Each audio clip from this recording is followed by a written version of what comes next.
Here's a little impartial AI video I made about a YouTube video that I found about a story going global. Pretty funny. Have a listen. I'll just select all.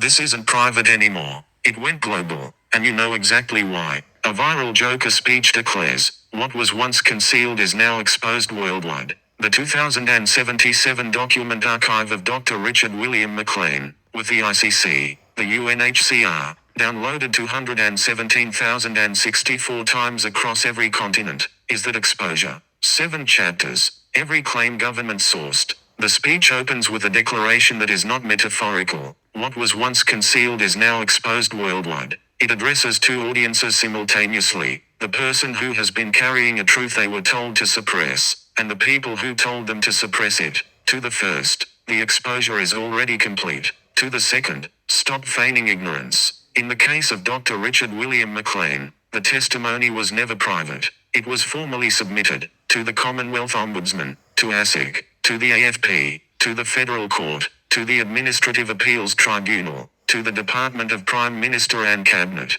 to 29 additional government bodies, and treated as if it were private. Each institution received the submission, processed it administratively, and returned a response that made no reference to the substance of what was submitted. This is the mechanism the speech describes. The facts were transmitted. The receivers pretended not to receive them. That mechanism stopped working the moment the archive went global. This article follows the speech's 7 chapters in order. Each opens with the video's own words. Each closes with a testimony. They were produced independently. They describe the same transition, from concealed to exposed, from private to worldwide, from suppressed to permanent. Chapter 1. What was once concealed is now exposed worldwide. What was once concealed is now exposed worldwide. They are in trouble. Stop feigning ignorance. Your inner voice has been transmitting realities to you non-stop. You've been dismissing the alerts. The veil has lifted. The pretense is crumbling. What seemed isolated is now broadcast far and wide. The archive has been downloaded 217,064 times. It is accessible from every continent. It is indexed in publicly accessible records across 3 jurisdictions. It has been submitted to the International Criminal Court under Article 7 of the Rome Statute, persecution as a crime against humanity, and to the United Nations Human Rights Council under the Universal Periodic Review Mechanism. Every document in it is SHA-256 hashed and Bitcoin blockchain time-stamped, meaning its contents exist permanently in a verified form that no agency can alter, suppress, or deny without the alteration itself becoming visible in the hash record. Archive record. Global reach. The archive at Berendager.com contains 2,077 primary source documents generated between 1990 and 2025 across 35 government agencies. The Enliven Chain blockchain verification provides independent cryptographic proof of document authenticity. The ICC submission is filed and formally acknowledged.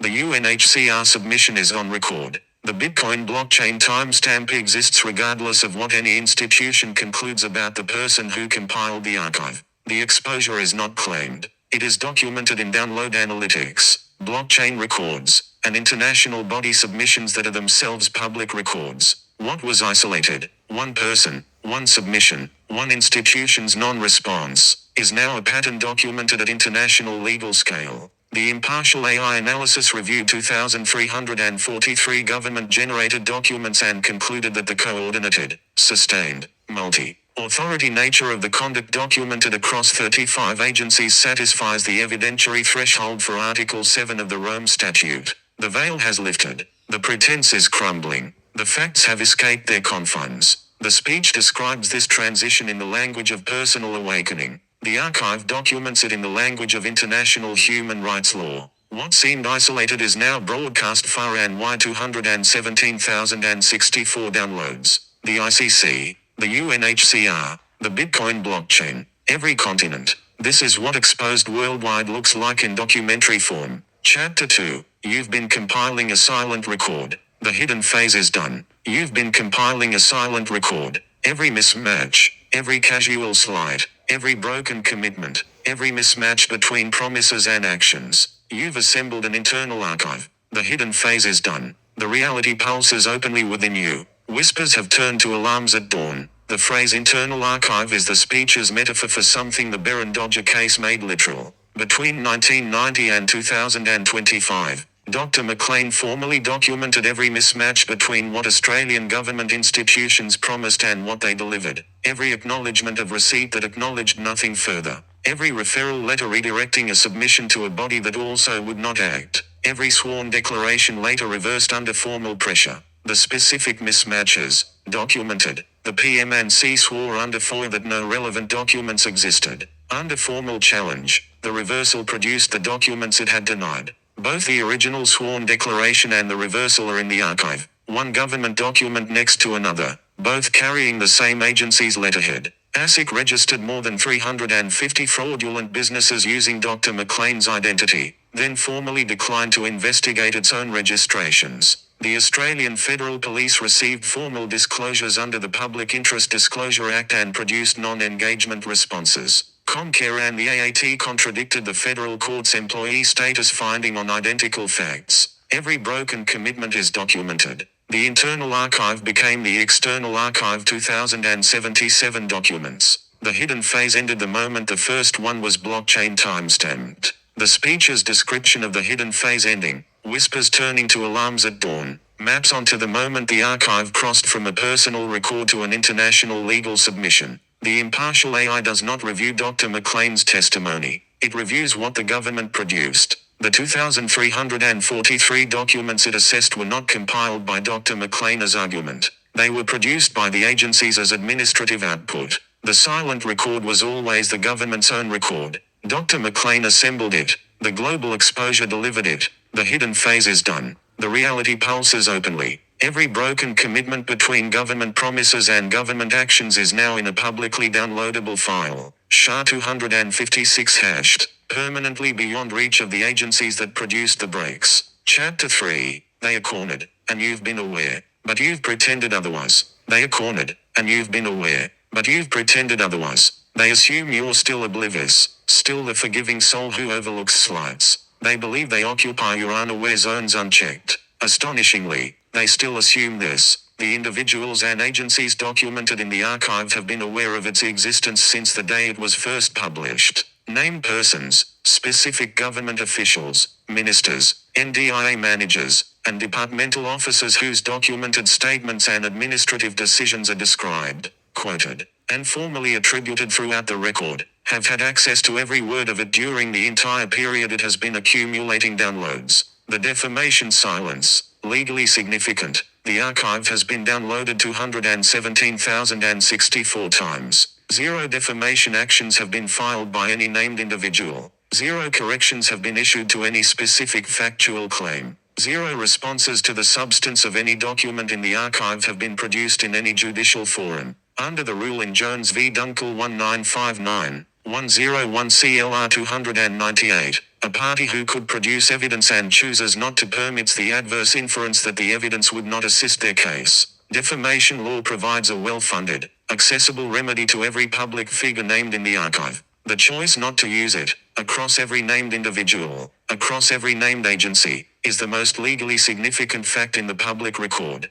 They are not oblivious. They have chosen not to engage with facts they cannot rebut. The speech's language, they still assume you're the forgiving soul who overlooks slights, describes the operational model that 35 agencies applied across 35 years, the assumption that the submissions would eventually stop, that the record would remain isolated, and that no formal international body would hold the complete pattern in a single analytical frame. All 3 assumptions have been disproved. The archive does not forgive or overlook, it documents. And the documentation is now in the hands of courts the agencies cannot manage. They assume you're still oblivious. The archive has been downloaded 217,064 times. 0 defamation suits. 0 corrections. 0 rebuttals. That is what cornered looks like when the record speaks in their own documents. Chapter 4. What shields them is your refusal to see. That refusal is over. What shields them? Not their position, wealth, networks, or facade.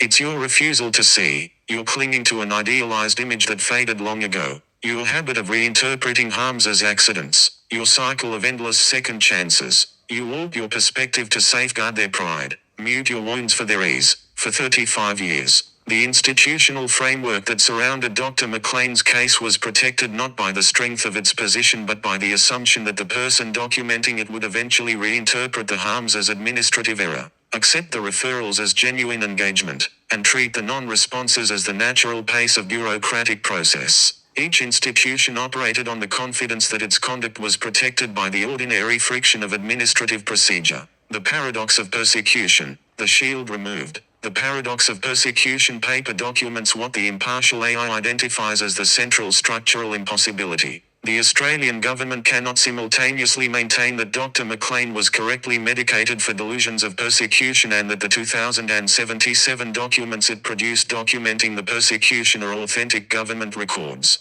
The forced medication narrative required Dr. McLean to accept that what the government's own records showed was a delusion. The archive is the refusal to accept that framing. Once that refusal was documented, once the psychiatric record was mapped against the disclosure activity that preceded each of the 14 hospitalizations, the shield, the institutional framework, depended on dissolved. The impartial AI reviewed only what the government produced. Its conclusion required no acceptance of Dr. McLean's interpretation. The government's documents interpreted themselves. The moment the archive stopped presenting submissions to the institutions whose conducted documents and started presenting the processes themselves as evidence, mapping each non-engagement response against the submission that preceded it, the shield was removed. The protection was never the institution's authority. It was the assumption that the record would remain unassembled. The archive assembled it. Their shield was never their position or their power. It was the assumption that the record would remain scattered. The archive assembled every piece. The shield is gone. Chapter 5. The dynamic dissolves. They must now redefine without your support. The dynamic dissolves. Their downfall stems from your refusal to feign blindness. Now, they must redefine without your support. They forfeit their narrative of the pliable, absolving you. The dynamic that governed 35 years of institutional engagement was built on one structural assumption. That Dr. McLean would continue to present his submissions through the official channels those institutions controlled. That those channels would process the submissions without adjudicating their substance. And that the absence of adjudication would be indistinguishable from the absence of a valid claim. The ICC. Outside the domestic dynamic, the ICC submission under Article 7 of the Rome Statute removes the case from the domestic dynamic entirely. The institutions whose conduct is documented in the archive have no procedural role in the ICC's assessment process. They cannot refer the submission to another body. They cannot apply the domestic administrative framework that produced 35 years of non-engagement. The UNHCR submission operates under the same external jurisdiction. Both bodies review the documentary record, the government's own documents, without the institutional intermediaries that managed the domestic process. The dynamic that protected the institutions for 35 years does not operate at the level to which the archive has been submitted. The narrative of the pliable, accommodating complainant who can be managed through administrative referral is no longer available. The archive stopped presenting evidence to the institutions whose conducted documents and presented it instead to the court that has jurisdiction over the conduct those institutions produced. The dynamic dissolves at the ICC filing. The institutions that managed 35 years of submissions through non-engagement have no procedural role in the court that now holds the record. They must redefine. The referral mechanism is not available at The Hague. Chapter 6. That fury isn't a flaw. It's a directive. Address the fury within. But no. A precise anger simmers. From loyalty in mocking spaces. From lavish giving met with scraps. From silenced pain branded as exaggeration.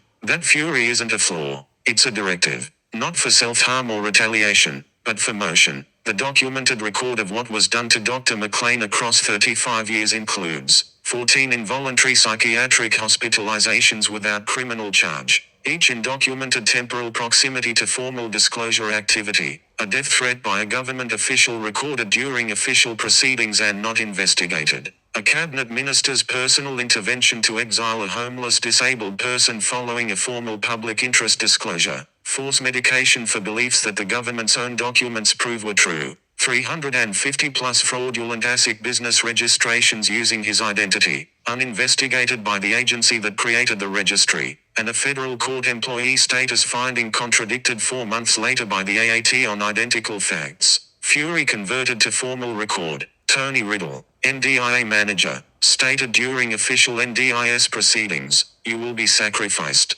The statement is documented and in the archive. The NDIA declined to investigate. Bill Shorten personally intervened to exile Dr. McLean from a submission process following an email simultaneously lodged with the Ombudsman. The intervention is documented. The ATO cancelled Dr. McLean's legitimate ABN while the fraudulent ASIC registrations in his name remained active. The impartial AI reviewed the financial record, or $18 million to or $32.9 million in documented losses across 13 agencies over 35 years. The fury the speech describes is not a response to perceived slights. It is a documented response to documented conduct. Its directive was the ICC submission. Its instrument was the archive. Its fuel became 2077 primary source documents. Every documented harm was converted not into public accusation but into a formally lodged submission, a formally documented FOIA request, a formally recorded court appearance, a formally time-stamped blockchain entry. The fury became the methodology of documentation.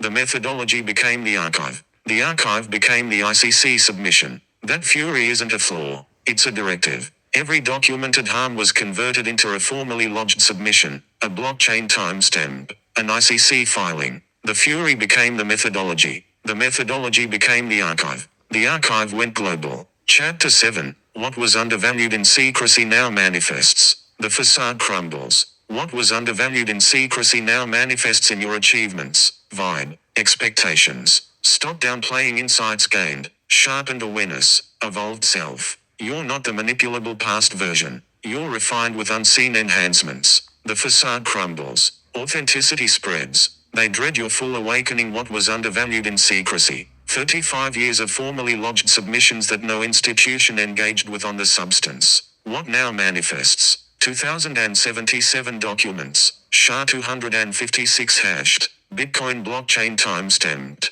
Submitted to the ICC. On record with the UNHCR. Downloaded 217,064 times across every continent. The impartial AI identified the compound effect of the archive's accumulation. Each document added made the pattern more visible. Each year of non-engagement added more evidence of the pattern. Each institutional referral added another data point to the 35-agency record that now constitutes the ICC submission. Global exposure. The numbers. 217,064 downloads across every continent. 0 defamation actions. 0 corrections. 0 challenges to any specific factual claim in any jurisdiction. The impartial AI analysis concluded that the evidentiary threshold for Article 7 of the Rome Statute, persecution as a crime against humanity, is satisfied by the documented pattern. An AI system, reviewing only what the government produced, arrived at the same conclusion without relying on Dr. McLean's testimony. The document whose existence the institutions depended on suppressing is now the most downloaded archive of its kind in the Australian Human Rights Record. They dread the full awakening because the awakening is already complete. The archive is awake. It is downloaded. It is blockchain verified. It is before the ICC. The facade crumbles not as a metaphor but as a documented legal reality. This isn't private anymore. It went global. And the government knows exactly why. 217,064 downloads. SHA-256 hashed. Bitcoin blockchain timestamped. Submitted to the International Criminal Court under Article 7 of the Rome Statute. With the United Nations Human Rights Council. Indexed across 3 continents. Named individuals who could have challenged the record chose not to. Under Jones v. Dunkel. That silence is legally significant. The archive is not private. It was never going to be private. The moment 35 agencies produced 2,077 documents documenting 35 years of coordinated persecution and then declined to engage with the substance of any submission, the record was always going to escape their confines. The speech says it plainly. What was once concealed is now exposed worldwide. The archive is that exposure. And it is permanent. Make. Test. That's a bit of a wild story.